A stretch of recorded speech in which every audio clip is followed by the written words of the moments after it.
Bonsoir à toutes et à tous, bienvenue au sport.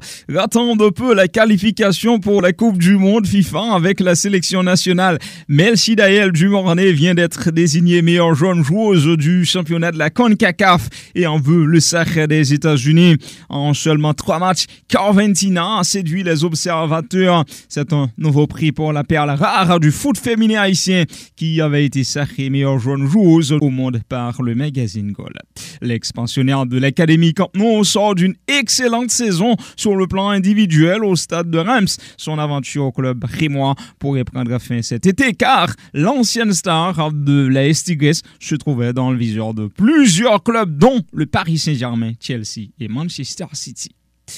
Manchester United enchaîne la victoire en cette pré-saison après Liverpool balayé 4-0 et Melbourne Victory 4-1. Le club mancunien a surclassé Crystal Palace 3-1 ce mardi en amical. De retour de son prêt à Séville, Anthony Martial semble revenir en force. L'attaquant français s'est illustré par 3 buts en ces 3 derniers matchs. Marcus Rashford et Jadon Sancho ont aussi marqué pour Man U qui n'a pas encore retrouvé sa mégastar Cristiano Ronaldo dispensé de cette première partie de la préparation.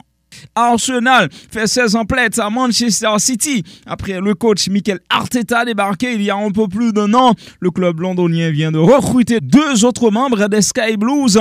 Il s'agit de l'attaquant brésilien Gabriel Jesus et l'arrière-gauche ukrainien Alexander Zinchenko.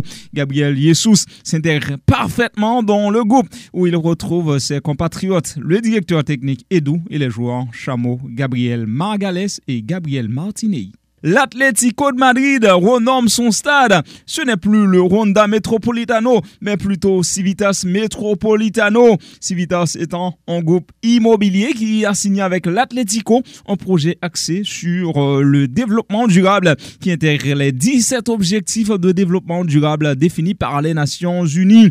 Le groupe annonce qu'il appliquera une peinture écologique qui absorbe le CO2 sur une grande partie du stade. La décision de la FIFA d'autoriser les joueurs évoluant en Ukraine de rompre leur contrat avec leur club porte préjudice au Shakhtar Donetsk. Le club décide de saisir le tribunal arbitral du sport TAS et réclame 50 millions d'euros de dédommagement. Le Shakhtar, qui regroupait 14 étrangers dans son effectif, espérait vendre certains afin de compenser les pertes liées à la guerre.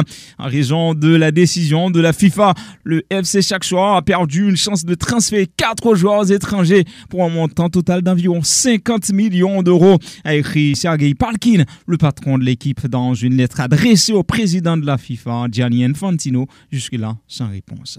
Pour finir, la tenniswoman russe Daria Kasatkina, numéro 1 de son pays et 12e joueuse mondiale, a fait son coming out, disant que ce n'était plus possible de vivre caché. Daria Kasatkina, 25 ans, a profité d'une discussion avec le blogueur russe Vitya Kravchenko pour faire son coming out.